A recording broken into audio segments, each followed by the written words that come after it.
Hello and welcome to your GMan Season 15 Division 4H Matches of the Week recap for Week 7. I'm your host Lord Sigmund, and let's have a look at the games we've got for this week. First up is the High Bonnet Raiders versus Swedish Forest Wolves, a 3-0 win to the Lizardmen.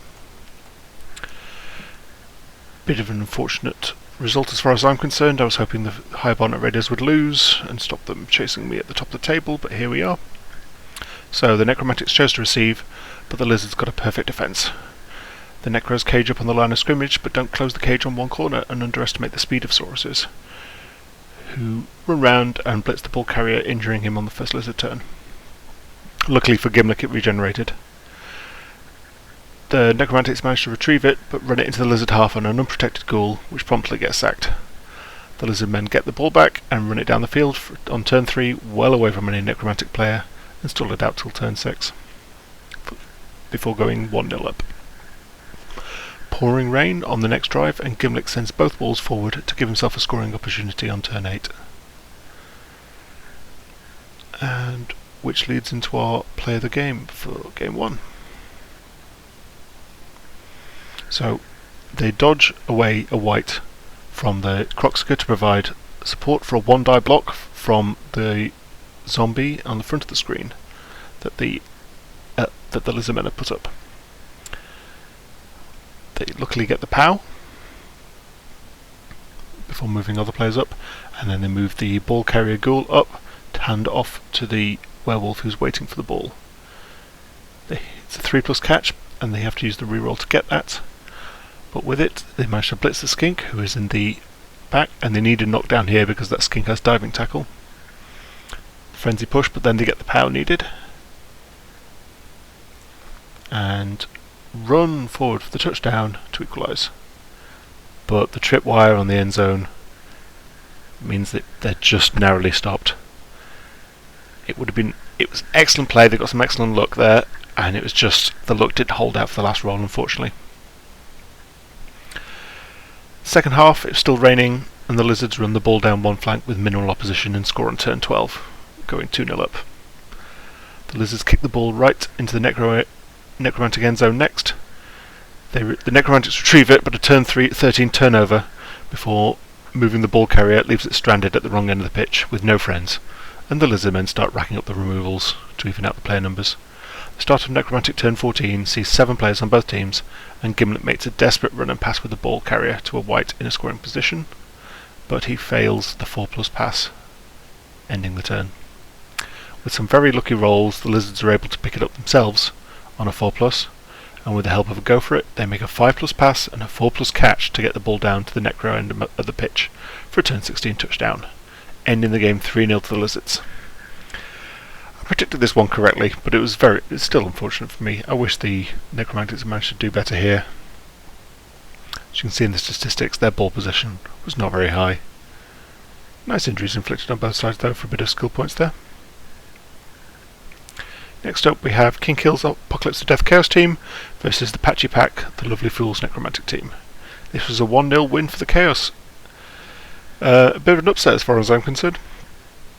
I had the Patchy Pack as the strongest in the division, and I didn't reckon with the fact that the Apocalypse of Death have not conceded very many touchdowns in their past few games.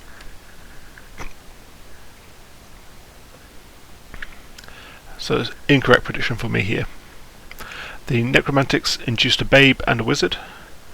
The Chaos chose to receive and get 3 removals in their first turn and another in the second, while pushing down one flank with the Chaos Warriors and keeping the ball carrier central. They turn this flank push into an absolute bait, and they trap the Necromantic defenders that have all overcommitted to that flank on that side of the pitch, while the ball carrier runs forwards in a loose central cage, which is the play of the game that I've got for this. So you can see all the Chaos players, the Necromantic players have grouped up on the left hand side there to try and block what looks like a push down that side, and the Chaos players manipulate their pushes and their blocks and their blitzes to trap all of those players behind a wall of Chaos players.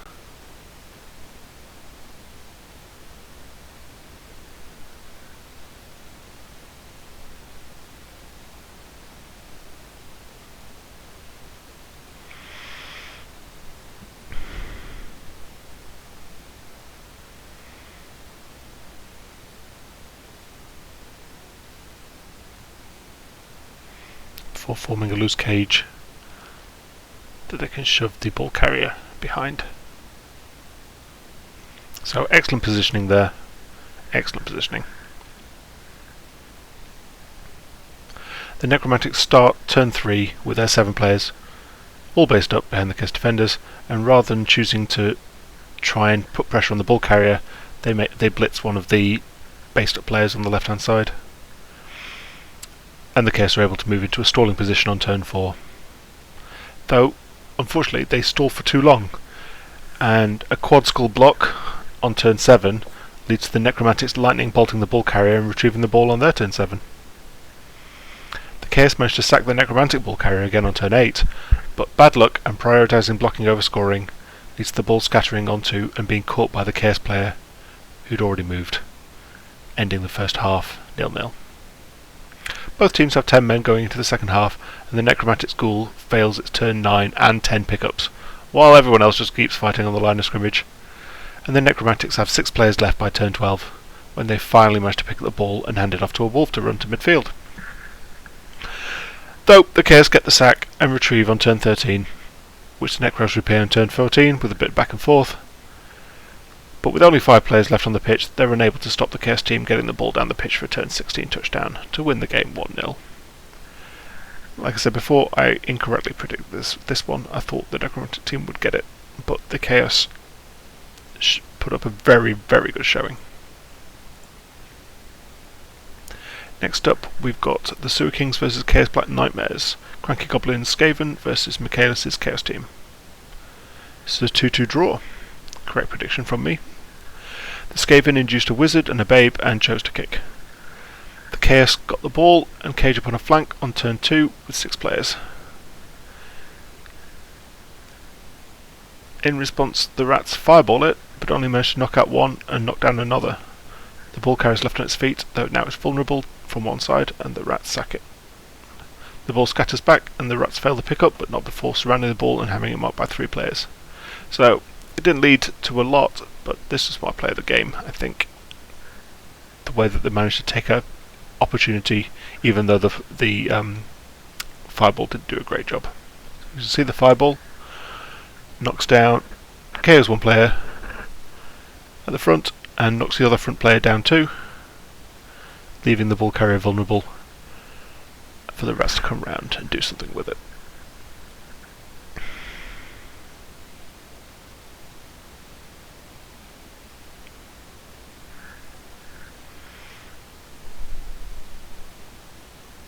They then send players round to mark up the ball.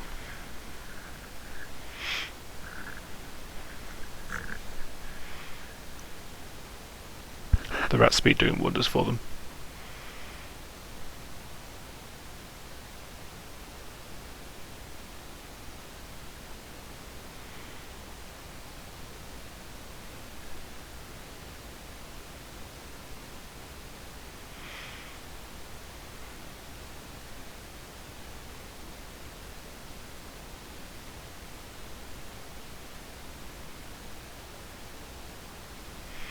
And unfortunately they fail the pick-up, but the ball scatters into an advantageous position for them there.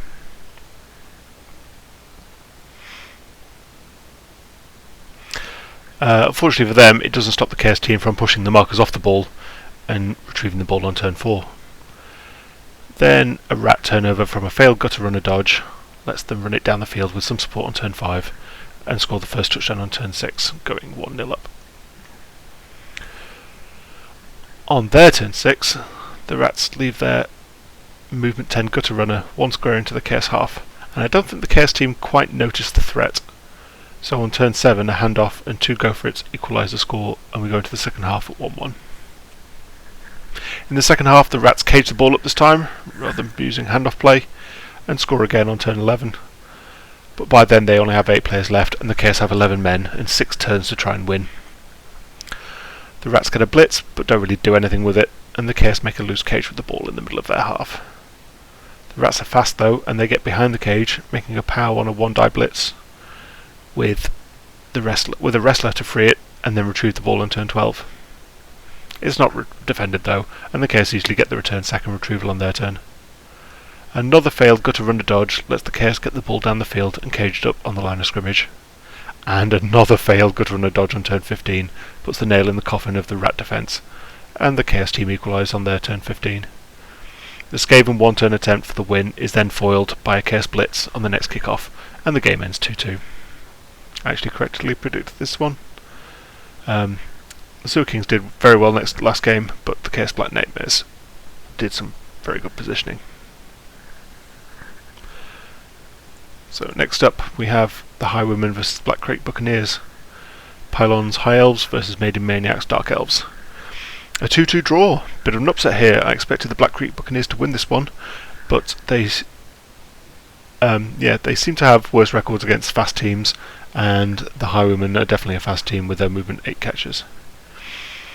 The High Elves induced a Wizard, a Babe, and Eldril Sidewinder, the Hypnotic Gaze Elf star player, but after last week have 3 Journeyman Linemen on the line of scrimmage. The Dark Elves choose to receive and on turn 2 make a side switch play, changing sides to run down the opposite flank. Setting up a screen with the ball carrier behind. The High Elf attempt to sack it fails, unfortunately, in a few different ways. Eldril fails his Hypnotic Gaze, and the Blitzer, who leaps the 1-die blitz against the ball carrier, gets a push re-rolled into both down, and then fails his dodge away to safety afterwards. This lets the Dark Elves easily score and go 1-0 up on turn 3. The High Elves cage the ball up on the line of scrimmage turn 4, and the Dark Elves screen up across the pitch in response. A lot of fighting around the ball carrier ensues, but a deeper push catcher is able to make the run into the end zone on turn 7, and the ball carrying catcher runs forward to make the pass to equalise 1-1. The Dark Elf one-turn attempt is foiled by a Snake Go For It roll while positioning for a push, and the first half ends 1-1. The Dark Elves kick the ball deep into the High Elf half in the second half, and open flanks let them run players through to the High Elf half to harass the ball carrier. An Eldril Gaze lets him pass, though, to cage up on the line of scrimmage again on turn 10, and they run a catcher deep on turn 11. The Dark Elves attempt to sack the ball carrier by leaping into the cage on turn 12, which fails. But then the High Elves fail the pass to that deep catcher, who's now run into the end zone. And as they burn their reroll dodging that catcher away from the tackle blitz that was marking him, they don't have it for the pass. This lets the Dark Elves retrieve the ball, pass it around the High Elves to have it in a scoring position with little opposition on the following turn, which is our play of the game. So that's the dodge being failed. They have to burn the reroll there, the High Elves, from the deep catcher. They take it to the end zone. And then the ball carrying catcher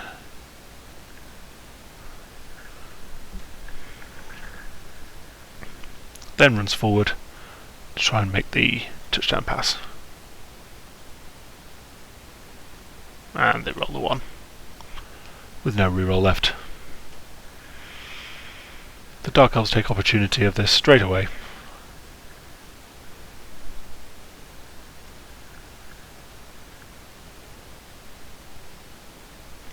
They blitz away the catcher with their plus strength runner.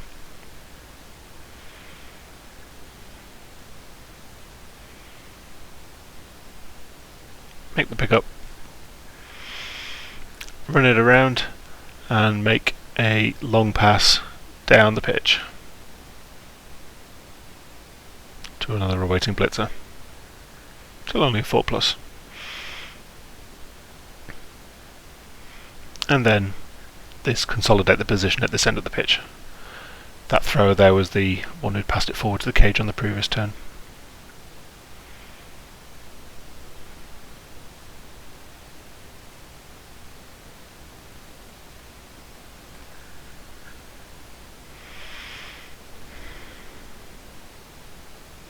They knock down and stun Endril to remove him as a threat. The High Elves don't give up and do manage to sack that ball carrier with 1 DP POW from a blitz that was on the floor, but for some reason they then use their wizard to bolt and stun one of those Witch Elves that are nearby.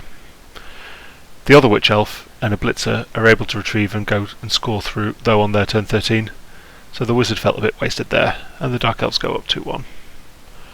The High Elves manage a quick 2-turn equaliser by putting 2 catchers deep into the Dark Elf half, caging the thrower on the line of scrimmage and forcing the Dark Elves to stop them scoring, which they fail at. And they have 2 turns left to score themselves a winning touchdown. A failed pickup on turn 15 and a snake dodge on turn 16 scuppers that plan, and the game ends in a 2-2 draw.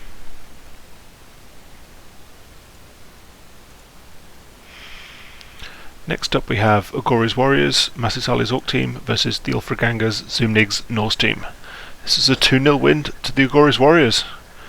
I predicted a draw, but I did want the Orcs to win, so at least I got that out of this one. So the Norse choose to receive, but then on turn 2 they go for a vanity 3+ pass to try and level up their 75 skill point out of 76 runner, rather than using a go for it for a handoff. And unfortunately they fail the catch, even using a reroll for it. That lets the Orcs get 2 markers on the ball on their turn 2 and pick it up on turn 3. The subsequent Norse sack attempt fails on a reroll dodge, and the Orcs run the ball into the end zone to go 1-0 up on turn 4. On the next drive the Norse do a bit of blocking and then fail the exact same vanity pass that they catch attempt that they made at turn 2, and we begin to see how the rest of this half is going to play out. On turn 6 they fail the pickup while Orcs do punching. On turn 7 they make the pickup and fail the pass, but fail the catch while Orcs do punching. And on turn 8 they again make the pickup and the pass but fail the catch while Orcs continue to do punching. And we have a little highlight video. Make the pickup, make the pass, fail the catch on turn 2. Even with the reroll. Turn 5. Make the pickup, make the pass, fail the catch. No rerolls left. Turn 6. Fail the pickup. Turn 7. Make the pickup. Make the pass. Fail the catch again. And last but not least, turn 8. Make the pickup. Make the pass. Fail the catch once again. Absolutely no luck for that runner. He ends up getting knocked out in the second half and doesn't wake up, and ends the game on 75 skill points. Both teams start with 10 plays for the second half, and a riot makes them lose a turn. The second half straightforward. The Orcs cage up and march it down the pitch, scoring on turn 15, while each team continued to punch each other a lot, ending with 6 Orc players facing 5 Norse players when the Orcs go 2-0 up. The 75 SPP runner doesn't wake up from his KO, so the Norse are unable to get that last skill point he needs, and the game ends 2-0 to the Orcs.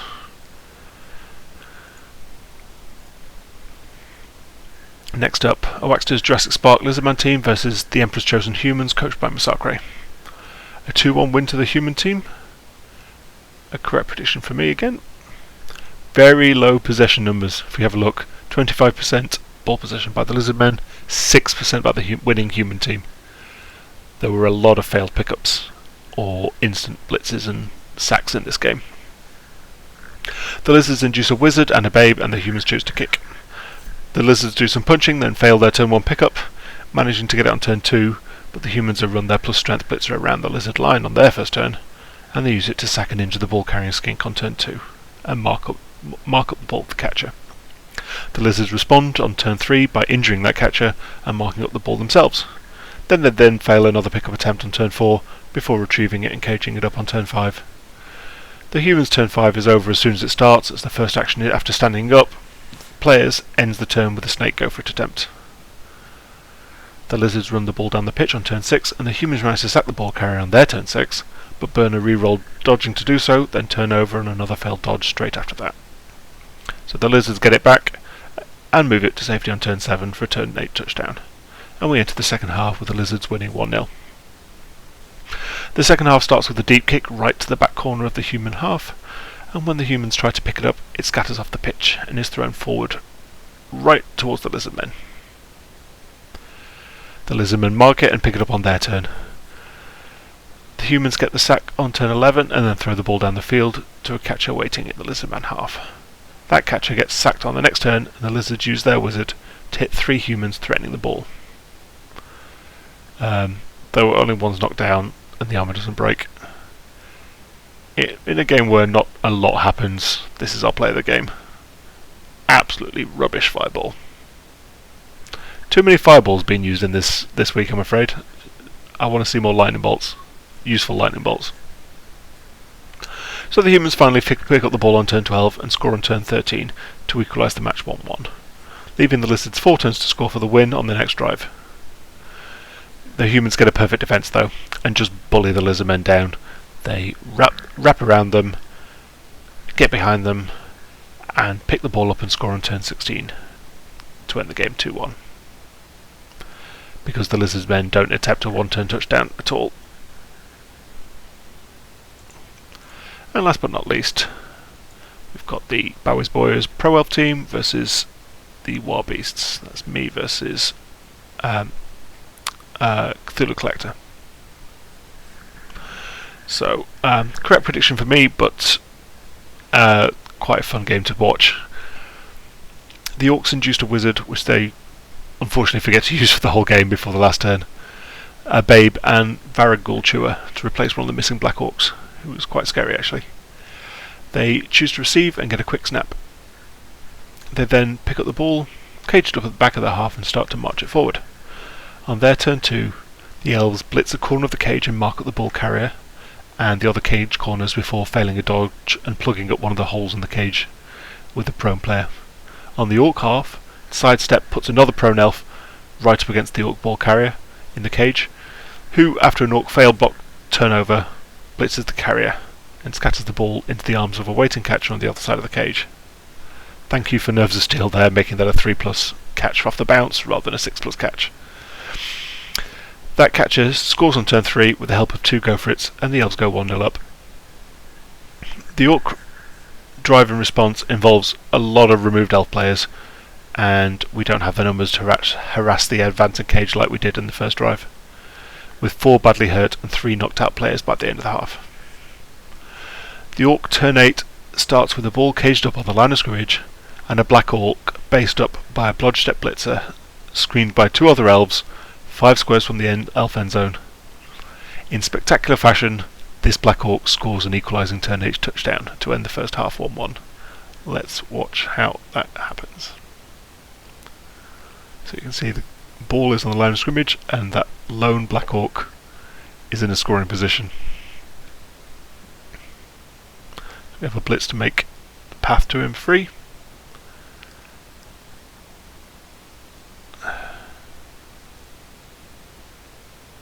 Bit of blocking at the top, inconsequential. Yeah, there's one of the injuries. Lots of badly hurts this game. And then the ball carrier comes down. 2 go-for-its to get to the black orc. A handoff with a 5+ catch, a 5+ dodge, and a go-for-it to score the winning, the equalising touchdown there. Excellent play. Very good luck. Thankfully, all 3 elf knockouts wake up before the second half starts, and we take the opportunity to get the 3 skill points my thrower needs to level up, with some backfield vanity passing. We push some catches and blitzes into the orc half to present scoring opportunities before pulling the trigger on turn 12 to go 2-1 up. The orcs have 6 turns to equalise with 10 players facing 8 elves, but they cage the ball up on the line of scrimmage, and it doesn't move again until the turn 15, end of turn 15. They just spend the time punching and repositioning. The end of turn 15, a 4+ handoff to a based orc lineman, followed by a 3+ dodge and 2 go-for-its, all with no rerolls, gets the ball to right next to my end zone. Thankfully, on my last turn, I was able to sack that ball carrier, stunning it in the process, and leaving no other Orc players in range of the end zone to equalise, and the game ends 2-1 to the Elves. Bit of an even week for predictions. I got 4 right and 3 wrong. Let's see if we do better next week. So, yeah. Let's have a look at the teams. So, standing table, sorry. So, yep.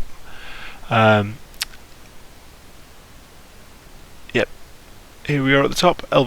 My team at the top with 6 wins and 1 draw.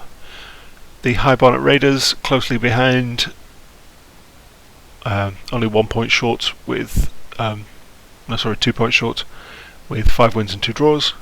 Then we got both the Patchy Pack and the Emperor's Chosens at 5 wins, 1 draw, 1 loss, 3 points behind. We've got the Black Creek Buccaneers on 4 wins and 3 draws. Then the Apocalypse of Death, who'd had a very good run recently on 5 wins and 2 losses. And then Swedish Forest Wolves, who've had a unfortunate few games, who are on 3-1 and 3. And then Agori's Warriors on 2-2 and 3.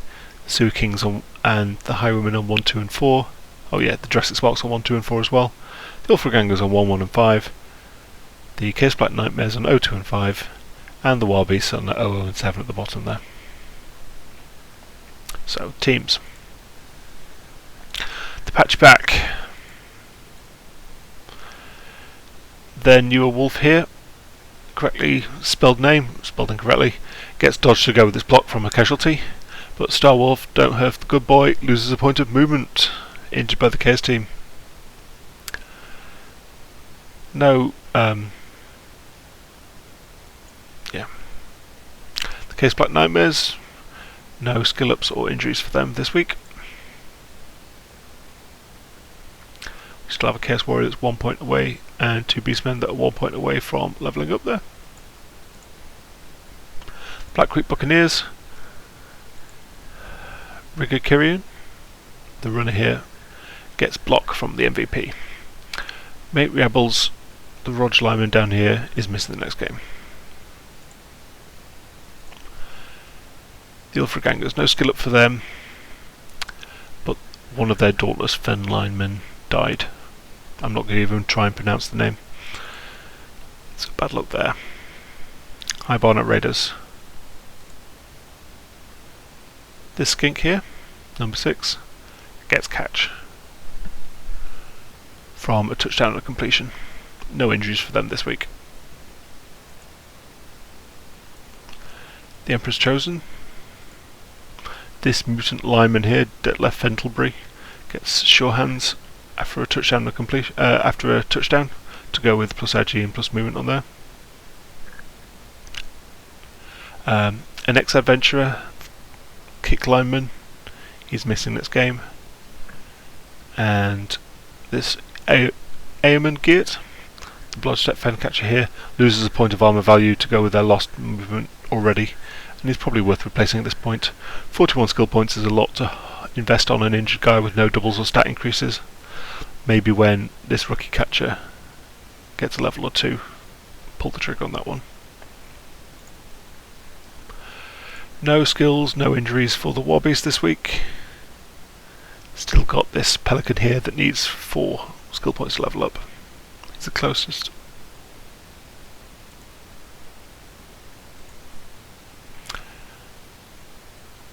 Jurassic Sparks.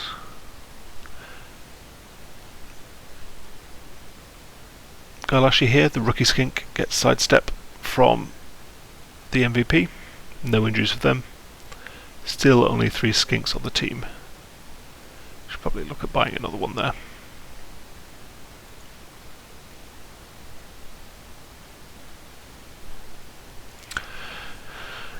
My elf team.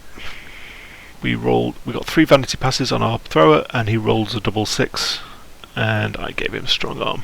He's now throwing long passes on a 2+.